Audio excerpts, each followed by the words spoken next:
I used to think night shifts were easier, less noise, fewer people, no supervisors hovering around, just you, your routine, and the quiet hum of machines doing their job. That's what I told myself when I took the transfer to the night rotation. I worked as a maintenance assistant in a private hospital. Not a doctor, not a nurse. I fixed things. Lights, wiring, broken locks, the occasional plumbing issue. The kind of job nobody notices until something stops working. My shift started at 10 p.m. and ended at 6 a.m. That particular night was in late November. Harmattan had just started creeping in. The air was dry and everything felt still. Even inside the hospital, the usual movement felt slower, muted. At 10:47 p.m., I got my first call. Ward C. The nurse on duty sounded irritated, said one of the lights in the corridor outside the patient rooms kept flickering. Not completely off, just enough to be annoying. I grabbed my toolkit and headed down. Ward C was on the older side of the building. You could always tell by the smell, slightly damp mixed with disinfectant that never quite masked it. The tiles were older too, slightly cracked in places. When I got there, the corridor was empty. Too empty. No nurses walking around. No carts. No faint chatter from rooms. Just silence. The flickering light was near room C12. It blinked irregularly. Not in a steady pattern. Just off, on, pause. Then a quick flicker like something trying to start. I stood under it and looked up. Loose connection, I muttered to myself. That's when I noticed the door to C12. It was slightly open, just a few inches. I checked the chart on the wall. The room was supposed to be empty, no patient assigned. Still, I knocked lightly. No response. I pushed the door open a bit more. Dark inside, curtains half drawn, bed neatly made, empty. I closed it and went back to the light. It took me about 5 minutes to fix. Tightened the wiring, adjusted the holder. The flickering stopped, normal again. But as I packed my tools, I heard something. A soft click. Behind me. I turned. The door to C12 was open again, wider this time. I stared at it for a second. I was sure I had closed it. I walked over, slower now. Pushed it open fully. Still empty. No movement. No sound. I stepped inside this time. Checked the window. Locked. Bathroom door, slightly open. I pushed it. Empty. No one. I stood there for a few seconds longer than I should have. Just listening. Nothing. I stepped out and shut the door firmly this time. Made sure it latched. Then I left. I didn't report it. It felt small. Easy to explain away. Loose hinge, air pressure, old building. That's what I told myself. At 12:18 a.m., I got another call.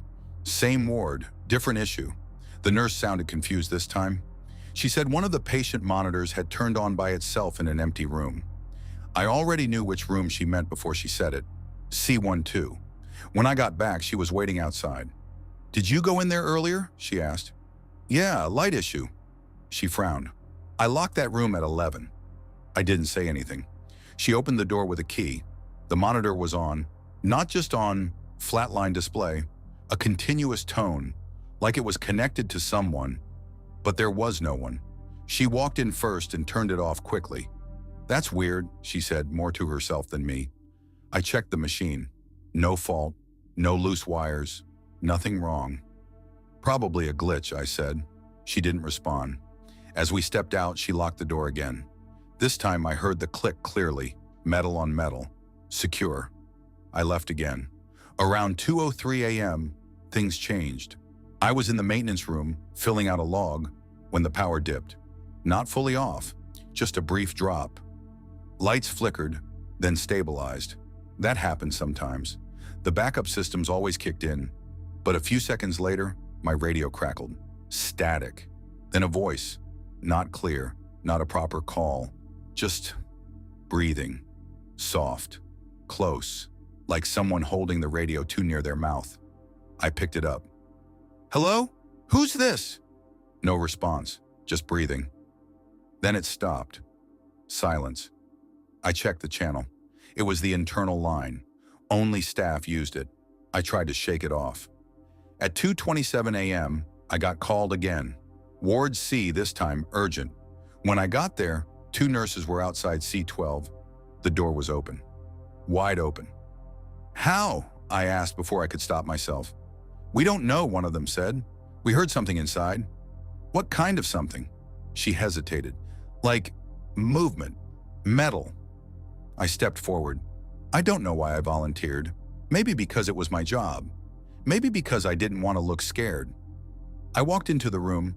The air felt colder, not freezing, just noticeably different. The bed was no longer neat. The sheets were slightly pulled back, like someone had sat there. I stopped. My chest felt tight. I looked at the monitor. It was on again. No sound this time, just a line moving slowly. I stepped closer, and that's when I saw it. A dent in the mattress, right in the center, like weight, fresh. I froze because it didn't look like something that had been there. It looked like something that was there. I took a step back. The dent didn't disappear. I turned to call the nurses, and the monitor beeped, sharp, loud. The line spiked, once, then went flat again. The sound cut through the room. I didn't wait. I walked out, fast. Didn't run, but close. We didn't go back in after that. The supervisor was called. He checked everything at around 4 a.m. By then, the room was normal again. Bed neat, monitor off, no dent, nothing. Like it never happened. They told us it was probably stress, night shift fatigue, equipment malfunction. They wrote it off. But here's the part I never told anyone. At 5:42 a.m., near the end of my shift, I walked past Ward C one last time. The corridor was quiet again, calm, normal. I glanced at C12. The door was closed, locked. I could see the key still in it, but as I walked past, I heard it from inside. A slow, deliberate knock. 3 times. I stopped, waited. Nothing. I didn't open that door.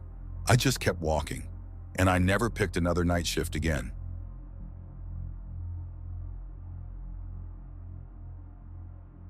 This happened during the rainy season. I remember that clearly because the power had been going in and out all week, and the air always smelled like wet dust. Everything felt heavy, slow, like time dragged more when it rained. At the time, I was living in a small 2-bedroom flat with my son. He was 5, it was just the 2 of us. His dad wasn't in the picture, and I worked from home doing customer support for a logistics company. Night shifts mostly, US hours. So my routine was simple. Put my son to bed by 9 p.m., log in by 10, headset on, laptop open, try to sound cheerful for strangers while sitting in a dim living room with unstable electricity. That night started like any other. It was a Tuesday. Around 8:30 p.m., rain started falling. Not heavy, just steady, the kind that doesn't stop for hours. My son fell asleep quickly. I checked on him around 9:15. He was curled up, hugging his pillow, breathing softly. His nightlight was on, the small blue one he always insisted on. I closed his door halfway, like I always did. Then I went to the living room. By 10 p.m., I was logged in. Calls were normal. Complaints about delayed packages, wrong addresses, the usual. At 10:47 p.m., the first strange thing happened. I got a call. No caller ID, which wasn't unusual. I answered. "Thank you for calling," but I stopped because I could hear breathing, soft, slow, not like a bad connection, clear, too clear. "Hello?" I said. No response, just breathing. Then a faint sound, like movement, something brushing against fabric. "Hello?" I repeated. The line went dead. I sat there for a second, staring at the screen. Probably a glitch, I told myself. Wrong routing. It happens. I shook it off and continued working. At 11:12 p.m., I checked on my son again. Still asleep. Nothing unusual. I went back to work. Then at exactly 11:38 p.m., my phone rang. Not my work line, my personal phone. I picked it up without looking. "Hello?" Silence. Then, "Mommy?" My stomach dropped. It was my son's voice, but wrong, quieter, like he was far away. "Where are you?" I asked immediately, already standing up. No answer. Then the call ended. I rushed to his room, opened the door quickly. He was there, in bed, sleeping, exactly the same position, same breathing. I stood there frozen. "Hey," I whispered, shaking him gently. He stirred, groaned. "What?" he mumbled, half asleep. "Did you call me?" He frowned. "No." His voice was thick with sleep. Real. I checked his hands. No phone. There was no phone in his room. I stepped back slowly. My heart was beating harder now. I told myself it was a coincidence. Maybe someone playing a prank. Maybe his voice just sounded similar. But deep down, it didn't feel like that. I went back to the living room, locked the front door, checked the windows. Everything's secure. At 12:06 a.m., the power went out. The room went completely dark. My laptop switched to battery, but the Wi-Fi dropped. Silence filled the apartment. Just the sound of rain hitting the windows. And then, a faint thump from upstairs. I looked up. The apartment above me was empty. The tenant had moved out 2 months earlier. No one lived there. Another thump. Heavier this time, like something being dragged. I stood still, listening. It stopped. Just rain again. I turned on my phone flashlight and waited for the power to come back. It took about 5 minutes. When the lights came back on, everything felt normal again. Too normal. At 12:31 a.m., my work system reconnected. Calls resumed. I tried to focus. Then at 1:02 a.m., it happened again. My phone rang. Same number as before. I hesitated this time, then answered. "Hello?" Silence, then breathing. Closer this time. And then, "Mommy!" My chest tightened. It was him again. Same voice, same tone. But this time, there was something else in the background, a faint creaking sound, like a door slowly opening. I whispered, "Where are you?" No response. Then the call ended. I didn't run this time. I walked, slowly, back to his room, pushed the door open. He was still there, but something was different. The door to his wardrobe was open, wide open. I stopped at the doorway. I was sure I had closed it earlier. I always did. He was still asleep. Didn't move. Didn't react. I stepped inside. Every step felt louder than it should. I reached the wardrobe, looked inside. Clothes, shoes, nothing else. No one. I closed it slowly, turned back to him, still asleep. I stayed there for a while, watching him, making sure. Then I went back to the living room, but I didn't sit down this time. I stayed standing. At 1:47 a.m., I heard it again. From upstairs, dragging, slow, deliberate. This time it didn't stop. It moved from one side of the ceiling to the other. I followed the sound with my eyes, step by step, like something pacing. I grabbed my keys, I don't know why. Maybe instinct. I stepped outside my apartment. The hallway was empty, dim light flickering at the far end. I looked up the staircase, leading to the floor above. I stood there for a few seconds. Then, I started walking. Slowly. Each step creaked slightly. The sound upstairs stopped. Completely. By the time I reached the top, it was silent. The corridor was dark. The door to the empty apartment was closed. A padlock hung from the handle, unbroken, untouched. I stood there staring at it, trying to understand what I had just heard. Then, my phone rang. Loud, sharp, in the silence. I flinched, looked down. Same number. My hands felt cold as I answered. "Hello?" This time the voice was clearer, closer, right in my ear. "Mommy, I'm upstairs." I froze because at that exact moment, from behind me, downstairs, I heard my real son, crying, loud, panicked. "Mom!" The call ended. I ran. I don't even remember going down the stairs. I just remember reaching my door, fumbling with the keys, pushing it open.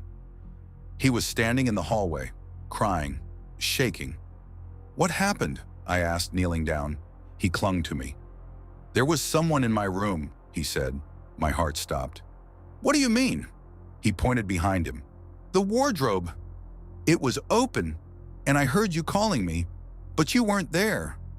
I slowly looked toward his room. The door was open. The wardrobe inside was open too, wide. I didn't check it again that night. We slept in the living room. Lights on, TV on. Morning came eventually. Everything looked normal again. Of course it did. Later that day, I asked the landlord about the apartment upstairs. He told me no one had entered it in weeks. The key was with him, and the padlock hadn't been touched. I didn't argue, didn't try to explain. We moved out 2 weeks later, but sometimes, late at night, when my phone rings from an unknown number, I still hesitate, because once, just once, I answered again, and all I heard was my son's voice, asking me why I left him upstairs.